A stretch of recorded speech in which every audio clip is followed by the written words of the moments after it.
प्रिय छात्र और छात्राओं, हिंदी साहित्य की ऑनलाइन कक्षा में आपका बहुत बहुत स्वागत है। मैं डॉक्टर मीना गौतम तृतीय वर्ष की प्रथम पेपर आधुनिक काव्य की आज कक्षा लेने जा रही हूँ। पिछली कक्षा में मैं अभी इन दिनों छायावाद हम लोग ले रहे हैं। पिछली कक्षा में मैंने आपको सूर्यकांत त्रिपाठी निराला के विषय में थोड़ी जानकारी दी थी। निराला के विषय में आपकी कक्षा ली थी। आज मैं निराला की 5 कविताएं जो कोर्स में लगी हुई हैं, निराला का परिचय देते हुए उन कविताओं पर थोड़ी सी चर्चा करना चाहती हूँ, क्योंकि मुझे ऐसा लगता है कि आप लोग बिना टेक्स्ट के या जब तक आप कविता आपके सामने नहीं होगी तब आपके लिए थोड़ा मुश्किल होता है, क्योंकि निराला का परिचय मैं पिछली कक्षा में दे चुकी हूँ। आज हम कविताओं पर चर्चा करते हैं और इन जो ये कविताएँ हैं, इसका अगर आपके पास टेक्स्ट नहीं हो तो इसका PDF मैं आपको उपलब्ध हम लोग कर लेंगे और आज कविताओं पर थोड़ी चर्चा करें, साथ ही साथ ताकि निराला का एक जीवन दर्शन काव्य शैली आपके सामने आए। निराला की कुल 5 कविताएं इस कोर्स में लगी हुई हैं आपके BA तृतीय वर्ष में। पहली जो इनकी कविता है तुम और मैं कविता है, ये कविता की दृष्टि से मतलब इनके निराला का जो काव्य जिस श्रेणी की कविताएं लिखती हैं, निराला उस श्रेणी की कविताओं में बहुत पॉपुलर कविता नहीं है, बहुत प्रसिद्ध कविता नहीं है, लेकिन ये कविता बहुत महत्वपूर्ण है। निराला के दर्शन की जो हम बात करते हैं, क्योंकि आपको मालूम है कि छायावाद के सभी कवि हैं, कहीं ना कहीं सबका एक दर्शन रहा है। दार्शनिक स्तर पर ये बहुत ही महत्वपूर्ण रहे हैं चारों कवि। दार्शनिक स्तर पर बहुत ही मजबूत एक इनके यहाँ दिखाई देता है दार्शनिक आधार इन कविताओं का। छायावाद का दार्शनिक आधार बहुत महत्वपूर्ण रहा है और सभी कवियों ने कहीं ना कहीं दर्शन, उनका एक अलग दर्शन रहा है, उस दर्शन के हिसाब से इन्होंने कविताएं लिखी हैं। तुम और मैं जो कविता है ये इनकी दार्शनिक कविताओं में आती है। आप इस कविता को थोड़ा देखिए। झुकता है सर दुनिया में धोखा खाकर, गिरता हूँ जब तुम उठा लेते हो तुम सब, ज्यों पानी को किरण तपाकर, फिर दुनिया की आंखों में मुझको उछल कर रहते आसमान पर बादल मुझे बनाते, रंग किरणों से भरते हो सुंदर, तुम उड़ते रहते हो फिर हवा हवा पर। इसकी 1-2 लाइनें बड़ा महत्वपूर्ण है, आप देखिए।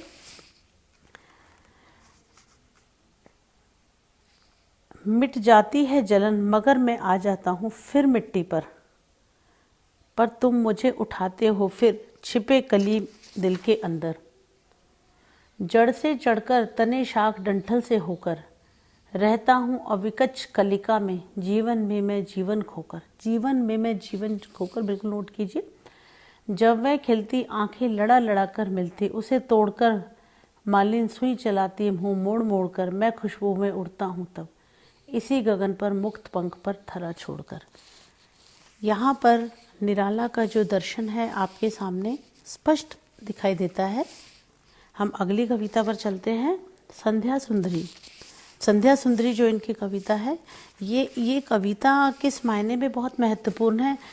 वैसे संध्या सुंदरी पर लगभग सभी छायावादी रचनाकारों ने, सभी छायावादी कवियों में ने संध्या का वर्णन अपनी कविताओं में किया है। इनके जो सबसे महत्वपूर्ण है, जो ये संध्या का मानवीकरण ये लोग कर देते हैं सभी कवि। और इनके यहाँ पर आप देखिए कि मैं कई बार बात करती हूँ कि जो निराला है, निराला के यहाँ सबसे महत्वपूर्ण बात मुझे जो लगती है कि निराला ने संगीत को हमेशा काव्य के बहुत निकट रखा है, और काव्य मतलब संगीत को काव्य के निकट लाते हैं और काव्य को संगीत के और अधिक निकट लाने का प्रयास, मतलब संगीतात्मकता इनकी कविताओं में दिखेगी। अब देखिए आप और पिक्चराइजेशन। दिवस अवसान का समय, मेघ में आसमान से उतर रही, संध्या सुंदरी परी सी धीरे धीरे धीरे। एक नाद सौंदर्य इनकी कविताओं की बड़ी महत्वपूर्ण वो है। संध्या सुंदरी परीक्षा की दृष्टि से कुछ महत्वपूर्ण कविता है। मानवीकरण, अलंकार इसमें बड़ा महत्वपूर्ण देखने योग्य है। मैं अगली, क्योंकि इस कविता पर हम दूसरी कक्षा में या व्हाट्सएप ग्रुप में बात करेंगे इन सभी कविताओं पर, तो मैं थोड़ा सा आपको इंट्रोडक्शन ही देना चाह रही हूँ आज, क्योंकि हमारी फिर 5 कविताएं इसमें नहीं हो पाएंगी लेक्चर में। अगली जो कविता है इनकी तोड़ती पत्थर, जो बड़ी प्रतिष्ठित कविता है, जो आप पहले भी जान चुके हो। मैंने कहा कि पूंजीवाद के विरोध में ये कविता है कि वह तोड़ती पत्थर देखा मैंने उसे इलाहाबाद के पथ पर। मैंने आपको पिछली कक्षा में एक बात आपसे कही थी कि श्रम का सौंदर्य जो निराला जी के यहाँ देखने लायक है वो अपने आप में अलौकिक है। अब देखिए आप इसको, नहीं छायादार पेड़ वह जिसके तले बैठी हुई स्वीकार, श्याम तन भर बंधा यौवन, नव नत नयन प्रिय कर मृत मन। बहुत बहुत गहरी बात है इस कविता में। नत नयन प्रिय कर मृत मन, गुरु हथौड़ा हाथ करती बार बार प्रहार। अब देखिए प्रहार कहाँ करती है, सामने तरु मालिका अट्टालिका प्राकार, सामने तरु मालिका अट्टालिका प्राकार, चढ़ रही है धूप गर्मियों के दिन, दिव्य था तमतमाता रूप, उठी झुलसाती हुई लू, रुई ज्यों जलती हुई फूं, गर्द चिनगी छा गई, प्राय हुई दोपहर वह तोड़ती पत्थर। अब देखिए एक पत्थर तोड़ने वाली स्त्री के सौंदर्य का वर्णन इससे पहले हमें कविताओं में नहीं देखने को मिलता, जिस तरीके से इन्होंने इस वर्णन को किया है। आगे इसमें और भी कविता है, इसका मैं पीडीएफ शेयर करूंगी। अगली कविता देखिए, अगली कविता इनकी भिक्षुक है। वह आता दो टूक कलेजे के करता, पछताता पथ पर आता, पेट पीठ दोनों मिलकर एक, चल रहा लकुटिया टेक। अब देखिए निराला की जो कविता है, अब इसमें आगे चलते हैं। इस कविता में निराला का जो वास्तविक जो एक चीज़ें हैं वो इसमें आपके और खुलकर आती हैं। वो बिल्कुल स्पष्टवादी कवि हैं छायावाद के और कवियों के मुकाबले। मुट्ठी पर दाने को भूख मिटाने को, मुंह फटी पुरानी झोली का फैलाता, दो टूक कलेजे के करता, पछताता पथ पर आता, साथ दो बच्चे भी हैं सदा हाथ फैलाए, सदा हाथ फैलाए। इस लाइन पर थोड़ा सा देखिए, मैंने आपको कहा कि निराला के, अच्छा अभी भाषा पर हम चर्चा करते हैं। बाएं से वे, अब देखिए चित्र देखिए किस प्रकार का क्रिएट है कि वे दो बच्चे हैं सदा हाथ फैलाए। उनका एक स्वभाव है सदा हाथ, क्योंकि उनकी स्थिति है वो लगातार चलती आ रही है। बाएं से वे मलते हुए पेट चलते हैं और दाहिना दया दृष्टि पाने की ओर बढ़ाए, भूख से सूख होठ जब जाते, दाता भाग्य विधाता से क्या पाते, घूट आंसुओं के पीकर रह जाते, चाट रहे झूठी पत्तल वे। देखिए कितनी विडंबना है। कभी सड़क पर खड़े हुए और झपट लेने को उनसे कुत्ते भी हैं अड़े हुए। देखिए मानवीय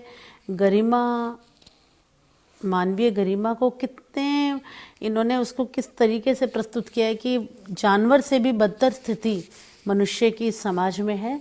कहीं ना कहीं एक यथा स्थिति इसके यहाँ दिखाई देगी। और एक चीज़ मैं आपसे करना चाहती हूँ, जब इन कविताओं को हम पढ़ रहे थे तो आपको कहीं ना कहीं एक, जो मैंने शुरू में बात की, संगीतात्मकता का एहसास हो रहा होगा लगातार। अब जैसे यहाँ से ही कविता मैंने भिक्षुक कविता इससे पहले पढ़ी है, या अगली वाली हम जब कविता पढ़ते हैं और आप देखिए कि निराला से जो पहले के रचनाकार हैं, या मैथिली शरण गुप्त या द्विवेदी युग की जब हम बात करते हैं तो वहाँ पर छंदों में कविता बंदी, इनके यहाँ पर मुक्त छंद जो दिखाई देता है, इस पर हम आगे भी चर्चा करेंगे। लेकिन मुक्त छंद की कविता होते हुए भी भाषा का कोई इतना मतलब ऐसी लिपटी हुई भाषा, ऐसे मतलब ऐसी गरिष्ठ भाषा भी नहीं है, ऐसी खूबसूरत सौंदर्य सहज भाषा के अंदर इस प्रकार के संगीत को प्रस्तुत करना निराला की अपने आप में बहुत बड़ी उपलब्धि है। और निराला आप ये देखिए कि बिल्कुल मुक्त छंद की कविता लिखते हुए भी छंद का सौंदर्य निराला के यहाँ सबसे ज़्यादा दिखाई देगा। निराला के यहाँ पर मतलब छंद जो आता है, क्योंकि इन्होंने मात्र कवित्त छंद इनका बहुत बेसिक रहा है, कवित्त छंद को इन्होंने महत्वपूर्ण रखा, तो कवित्त छंद का जो असर है वो आपको पूरी कविता पर दिखाई देगा। इनकी जो पदावली है वो बिल्कुल, और क्रियापद लोप जो एक बिहार का एक है इनके यहाँ पर दिखाई देगा, क्रियापद लोप दिखाई देता है। लाक्षणिकता इनके यहाँ कविताओं में दिखाई देती है। और बिल्कुल मतलब इनके जो कविता जो लिखते हैं उसके चरणों में हमेशा एक स्वच्छंदता दिखाई देगी, स्वच्छंद विषमता दिखाई देगी। कोई चरण इनकी कविताओं में बहुत लंबा होगा, जैसे वह आता, सिर्फ 2 लाइनें हैं, वह आता दो टूक कलेजे के करता, पछताता पथ पर आता। अब देखिए एक लाइन इतनी लंबी और दूसरी लाइन बहुत बड़ी, मतलब कोई इनका चरण बहुत लंबा होगा, कोई बहुत छोटा होगा, कोई मझोला होगा। तो इसलिए कई बार इनको जो बहुत ही प्रकांड पंडित और प्रकांड विद्वान थे, इनकी कविताओं को कई लोग मतलब इस वजह से निराला का बड़ा अपमान भी हुआ। लेकिन आप ये देखिए संगीतात्मक और काव्य सौंदर्य इन कविताओं का कहीं भी नष्ट नहीं होता है। छंद से बेसिकली छंद में बंधी हुई कविताएं नहीं, लेकिन छंद का जो सौंदर्य है वो उनकी कविताओं में बिल्कुल लगातार बना हुआ रहता है। तो ये कविताएं जब आप पढ़ेंगे तब आपको ज़्यादा समझ में आएगी। और इसकी जो कविता है अगर आप का रहेगा वो ग्रुप में, तो हम इसको कविताओं के टेक्स्ट को भी आपको दे सकते हैं। अगली इनकी जो कविता है वो तुलसीदास है। तुलसीदास पर जैसे हम बात कर भी चुके हैं, बहुत महत्वपूर्ण कविता है और उस कविता का काफ़ी लंबा हिस्सा आपके यहाँ पर लगा हुआ है आपके कोर्स में। इसकी जो शुरुआत होती है वह आज हो गई। अच्छा, तुलसीदास का आपको परिचय तो मालूम ही होगा कि किस आधार पर तुलसीदास का नाम आपने सुना है। तुलसीदास का नाम आपने कहाँ सुना है, आप खुद सोचिए। रामचरितमानस के लेखक हैं तुलसीदास। और तुलसीदास का अपनी पत्नी के प्रति जो प्रेम है और अपनी पत्नी के प्रति वो पत्नी के पास जब जाते हैं या उनसे विछोह है, उस चीज़ों को यहाँ पर दिया गया है। आप ये देखिए, वह आज हो गई दूर तान, इसीलिए मधुर वह और गान। बड़ी बारीक बात है कि जो कोई भी संगीत जो होता है, स्वर जो होता है, वो दूर से बहुत अच्छा दिखाई देता है। तो कहीं ना कहीं यहाँ शुरुआत जो होती है कि तुलसीदास की पत्नी उनसे दूर चली गई है और इसीलिए वो उनको आज बहुत ज़्यादा प्रिय लगने लगी है। वह आज हो गई दूर तान, इसलिए मधुर वह और ज्ञान गान, सुनने को व्याकुल हुए प्राण प्रियतम के, छूटा जग का व्यवहार ज्ञान। देखिए, तुलसीदास की जो पत्नी रत्नावली है, रत्नावली अपने मायके चली गई हैं और वो चली गई हैं तो तुलसीदास को कैसे लगता है, छूटा जग का व्यवहार ज्ञान। मीन्स एक सामान्य शिष्टाचार क्या होता है, जग का सामान्य समाज का जो शिष्टाचार है, समाज का जो व्यवहार है, उसको भूल कर पग उठे उसी मन को अजान, कि बिना जाने अनजाने में तुलसीदास धीरे वहाँ पर बढ़ जाते हैं। कुल मान ध्यान शलत स्नेह दान सक्षम से, कि सब कुछ, कुल का मान ध्यान सब कुछ छोड़कर वे निकल पड़ते हैं। ये लंबी कविता है और तुलसीदास का आपको बताए, आप एक बार इस कविता को पूरा पढ़ें और इस कविता से संबंधित जो नोट्स होंगे वो मैं आपको उपलब्ध कराती हूँ। आज के लिए इतना ही। और अब मैं दूसरी कक्षा भी निराला की ही हम लेंगे और तुलसीदास पे दूसरी एक क्लास आपकी लेंगे। धन्यवाद।